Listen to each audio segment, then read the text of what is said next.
Perkenalkan, kami dari kelompok 2 yang beranggota Saya Dea, saya Afinia, saya Angeli, saya Vinka. dan saya Dian. Kami akan mempresentasikan mengenai kasus implikasi manajemen pemasaran. Yuk kita simak videonya. Yuk! Di sini kami akan menjelaskan tema mengenai implikasi manajemen pemasaran. Apa sih yang disebut dengan implikasi manajemen pemasaran itu? Aplikasi manajemen pemasaran merupakan alat analisis perencanaan, penerapan, dan pengendalian program yang dirancang untuk menciptakan, membangun, dan mempertahankan pertukaran yang menguntungkan dengan target pasar sasaran dengan maksud untuk mencapai tujuan utama perusahaan, yaitu untuk memperoleh suatu laba. Nah, di dalam implikasi manajemen pemasaran dalam studi kelayakan bisnis itu ada beberapa subbab, yaitu yang pertama, segmentasi target posisi pasar. Yang kedua, sikap perilaku dan kepuasan konsumen. Yang ketiga, manajemen pemasaran. Dan yang keempat, yaitu implikasi pada studi kelayakan bisnis. Nah, nanti sub-sub implikasi manajemen pemasaran dalam studi kelayakan bisnis ini akan dijelaskan oleh rekan saya yang bernama Dian Widiawati. Segmentasi target posisi pasar merupakan serangkaian metode untuk membagi pasar menjadi segmen-segmen miring berdasarkan konsumen yang memiliki kebutuhan, karakteristik, atau kondisi yang membutuhkan produk yang berbeda dari disonansi. Kemudian yang akan kita bahas yaitu sikap, perilaku, dan kepuasan konsumen. Sikap konsumen yaitu dalam membentuk suatu perilaku konsumen terdapat sikap yang digunakan untuk menilai efektivitas kegiatan pemasaran. Sikap adalah penilaian keseluruhan yang dapat membuat seseorang merespon secara konsisten terhadap objek atau alternatif pilihan yang diberikan. Kemudian perilaku konsumen. Perilaku konsumen bersifat dinamis, berupa perilaku yang ditunjukkan konsumen baik individu maupun kelompok ketika mencari, menilai, membeli, menggunakan dan menghasilkan produk, jasa, dan ide yang mereka inginkan untuk memenuhi kebutuhannya. Kepuasan konsumen adalah tingkat perasaan konsumen dengan membandingkan apa yang diterima dan diharapkannya. Nilai kepuasan seorang terhadap produk dan jasa yang tinggi mampu menjadikan pelanggan tersebut menjadi pelanggan tetap. Faktor-faktor yang mempengaruhi kepuasan pelanggan adalah mutu produk dan pelayanannya, kegiatan penjualan, pelayanan setelah penjualan, dan nilai-nilai perusahaan. Kemudian ada manajemen pemasaran, suatu usaha untuk merencanakan, mengimplementasikan yang terdiri dari kegiatan, mengorganisasikan, mengarahkan, dan mengkoordinir, serta mengawasi atau mengendalikan kegiatan pemasaran dalam suatu organisasi agar tercapai tujuan organisasi secara efisien dan efektif. Kemudian yang akan kita bahas yaitu implikasi studi kelayakan bisnis, yaitu aspek pemasaran di dalam studi kelayakan bisnis tergantung ukuran besar dan kecilnya suatu bisnis yang akan dikerjakan.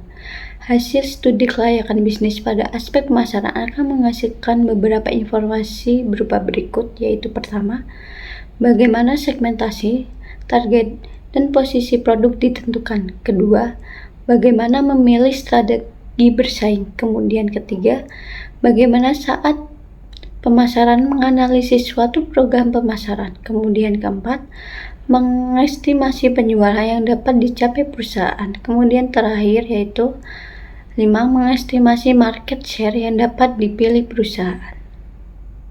Kemudian akan membahas mengenai kasus implikasi studi kelayakan bisnis yang akan dibahas oleh Vinka. Toko Plastik Rika 88 adalah salah satu usaha yang bergerak dalam penjualan berbagai produk plastik. Pada masa ini, pentingnya penerapan strategi pemasaran yang efektif menjadi kunci untuk memastikan keberlangsungan usaha, terutama dalam memenuhi kebutuhan dan keinginan konsumen.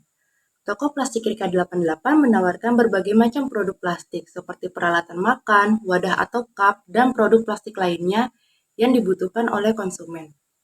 Keberadaannya menonjol dengan menyediakan pilihan lengkap produk plastik, menunjukkan kemampuan diversifikasi yang baik dalam barang yang ditawarkan kepada konsumen.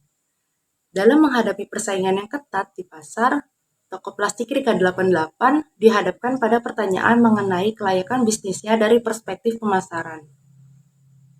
Pemahaman mendalam terhadap aspek pemasaran yang telah diterapkan dalam usaha ini menjadi esensial untuk mengukur kinerja dan menentukan langkah-langkah strategis yang tepat. Adanya pembahasan ini bertujuan untuk mengevaluasi kelayakan bisnis toko plastik Rika 88 dari aspek pemasaran dengan memeriksa 7 aspek krusial, yaitu produk, harga, tempat, promosi, sumber daya manusia, bukti fisik, dan proses. Dengan menganalisis dan menilai aspek-aspek ini, diharapkan dapat ditemukan rekomendasi atau langkah-langkah yang dapat diterapkan untuk meningkatkan performa pemasaran dan pertumbuhan usaha di masa mendatang. Selanjutnya, pembahasan mengenai 7 aspek krusial akan dibahas oleh Vinka. Ada 7 aspek pemasaran toko plastik Rika 88, yaitu sebagai berikut. Yang pertama mengenai produk. Produk adalah barang atau jasa yang dapat dijual untuk mendapatkan keuntungan. Dalam pemasaran produk, segala sesuatu yang dapat dijual di toko atau memenuhi keinginan atau kebutuhan apapun dipertimbangkan. Ada 2 jenis produk, yaitu barang dan jasa. Keduanya melayani kebutuhan masyarakat umum. Untuk memenuhi kebutuhan pelanggan, maka perlu dilakukan peningkatan kualitas produk dan pemeliharaannya. Karena hal ini akan membuat pelanggan semakin percaya diri dalam membeli suatu barang tertentu. Produk pada toko plastik Rika menawarkan berbagai macam, seperti plastik makanan, cup, dan jenis lainnya. Mereka memiliki keunggulan dalam menyediakan pilihan lengkap produk plastik yang dibutuhkan oleh konsumen sekitar, mengidentifikasi diversifikasi yang baik dan barang yang ditawarkan. Selanjutnya mengenai harga. Harga adalah jumlah atau uang yang diberikan kepada pelanggan sebagai sarana untuk menegosiasikan rencana tertentu yang akan memenuhi kebutuhan dan keinginan mereka. Sederhananya, harga adalah jumlah yang harus dibayar pelanggan untuk suatu barang tertentu. Penjual menentukan harga jual dan memperoleh keuntungan darinya. Sedangkan pelanggan memenuhi kebutuhannya dengan membayar penjual sebagai harga yang disepakati. Dalam menentukan harga, penjual juga menentukan nilai pasar wajar atas produknya. Penjual perlu memiliki strategi untuk menurunkan harga. Selain menjadi patokan, harga suatu produk juga harus bisa dinaikkan. Sebelum menetapkan harga, perlu dipertimbangkan faktor diam dan aktif yang mempengaruhi harga. Salah satu faktor yang tidak terpengaruh oleh perubahan harga produk adalah biaya yang dikenakan untuk menangani barang tersebut. Sedangkan faktor non-linearnya adalah harga produk. Salah satu faktor penting adalah kebijakan penetapan harga. Strategi yang diterapkan pada toko plastik Rika 88 adalah memberikan harga yang lebih rendah dibandingkan toko lainnya. Pemilik toko memilih untuk memperoleh keuntungan yang tipis untuk menarik lebih banyak pembeli. Fokus pada harga murah dapat menjadi daya tarik utama bagi konsumen, terutama di tengah persaingan di pasar. 3. Mengenai tempat. Menurut swasta, lokasi adalah tempat dilakukan suatu usaha atau kegiatan usaha. Kotler atau Armstrong mendefinisikan lokasi sebagai tempat bertemunya orang-orang berkumpul untuk berdiskusi, merencanakan, atau menyempurnakan strategi terkait lokasi saat ini. Tak hanya itu, lokasi ini menjadi bisnis yang sangat menghambat keinginan pelanggan untuk berkunjung dan bertransaksi. Pemilihan lokasi usaha yang strategis dan tepat merupakan hal yang krusial dalam menentukan keberhasilan suatu usaha di masa depan. Sebab lokasi berdampak pada strategi memaksimalkan keuntungan dan penjualan produk. Ketika bisnis berlokasi di lokasi yang dipilih secara strategis, pelanggan cenderung memilih lokasi bisnis dan distribusi produk tertentu, sehingga akan berdampak buruk pada penjualan yang terus meningkat, beserta manfaat yang diterima. Lokasi toko plastik Rika 88 berada di lokasi yang strategis, berada di tepi jalan raya yang banyak dilalui pengendara dan dekat dengan pemukiman masyarakat, merupakan keunggulan tempat. Dekatnya toko dengan tempat-tempat berjualan makanan dan sembako juga menjadi nilai tambah karena potensi pelanggan yang lebih besar. Selanjutnya 4. Mengenai promosi. Promosi adalah alat yang digunakan untuk mempengaruhi dan memotivasi pelanggan agar membeli barang terbaru perusahaan, sehingga meningkatkan jumlah uang yang dihasilkan. Media dapat digunakan antara lain media sosial, media internet, media perjalanan, dan diam-diam di dalam tempat usaha. Selain itu, personal sales dilakukan untuk meningkatkan penjualan. Toko ini tidak mencantumkan strategi promosi khusus atau strategi promosi yang ditargetkan. Taktik utamanya adalah menawarkan harga murah untuk memikat pelanggan. Meskipun demikian, mereka tetap dapat meningkatkan penjualan dengan menerapkan promosi yang ditargetkan, seperti kampanye penjualan atau penawaran khusus pada waktu-waktu tertentu. Selanjutnya, kelima, mengenai SDM atau sumber daya manusia, yaitu ras manusia atau masyarakat, mengacu pada semua individu atau kelompok yang terlibat dalam proses penyediaan layanan kepada pelanggan dan mempengaruhi persepsi pelanggan tersebut, seperti perwakilan layanan pelanggan, dan pelanggan lain yang terhubung dengan layanan tersebut. Pegawai yang bekerja dengan baik juga akan memberikan kesan yang baik terhadap perusahaan. Karyawan yang dilatih dengan baik sesuai dengan kebutuhan bisnis. Pada toko plastik Rika 88 hanya memiliki satu karyawan, fokus pada pelayanan yang ramah, efisien, dan dari karyawan tunggal ini akan menjadi kunci dalam mempertahankan pelanggan yang ada. Selanjutnya, mengenai bukti fisik. Menurut Setam dan Bittner yang dikutip oleh Rati Huriati, yang dimaksud dengan bukti fisik adalah sebagai berikut. Bukti fisik atau bukti ilmiah ini merupakan suatu hal yang benar-benar mempengaruhi kesediaan konsumen untuk membeli dan menggunakan produk yang ditawarkan. Beberapa unsur yang membentuk suatu landscape fisik antara lain, namun tidak terbatas pada struktur fisik, signet, label, toko, rambu peringatan, dan barang-barang lainnya yang disertai dengan layanan seperti label, tiket, sampul, dan sebagainya. Berdasarkan pembahasan ini, hal ini ada kaitannya dengan kualitas produk plastik yang ditawarkan. Mereka dapat memperkuat tekad mereka dengan memastikan bahwa produk yang mereka jual mempunyai kualitas yang dapat diterima dan menarik bagi pelanggan. Kemudian, karena adanya spanduk, strategi pembangunannya cukup sederhana dan tampilan sajian sangat menarik.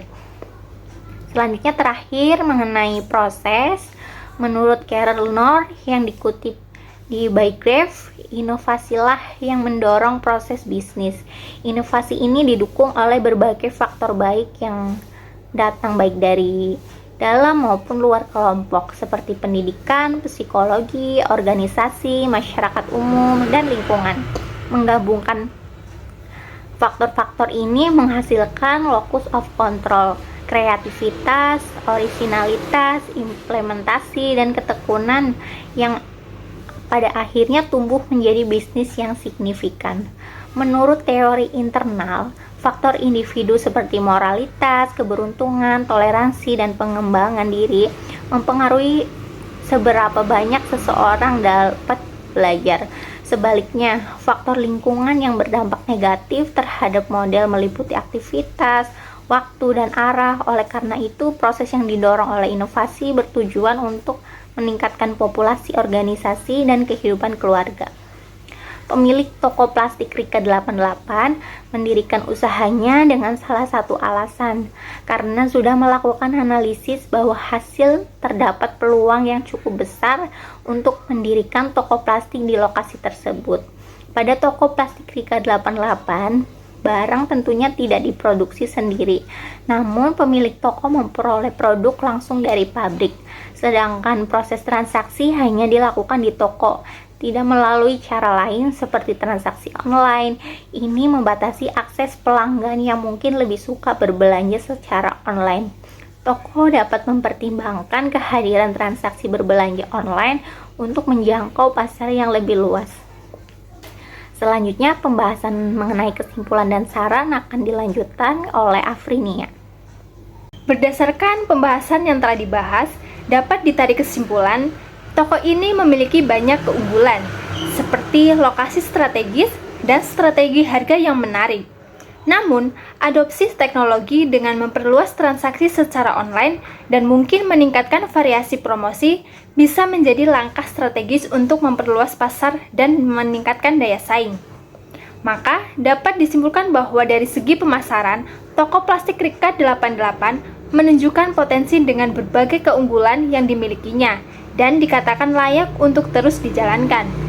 Namun, untuk menjaga keberlangsungan usaha dan meningkatkan pertumbuhan, ada beberapa area yang bisa ditingkatkan, seperti adopsi teknologi dan strategi promosi yang lebih variatif.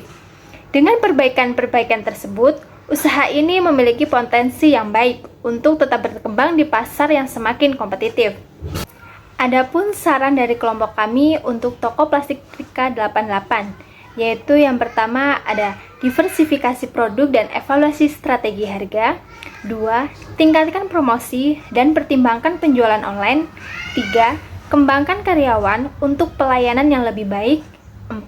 Perhatikan kualitas produk dan inovasi dalam transaksi. Dan yang kelima, evaluasi terus lokasi dan potensi ekspansi. Dengan mengimplementasikan rekomendasi ini, diharapkan toko plastik Rika 88 dapat meningkatkan performa pemasaran, memperluas pasar, dan mempertahankan posisi kompetitifnya di pasar yang dinamis. Sekian pembahasan dari kelompok 2. Kami mengucapkan terima kasih dan sampai jumpa.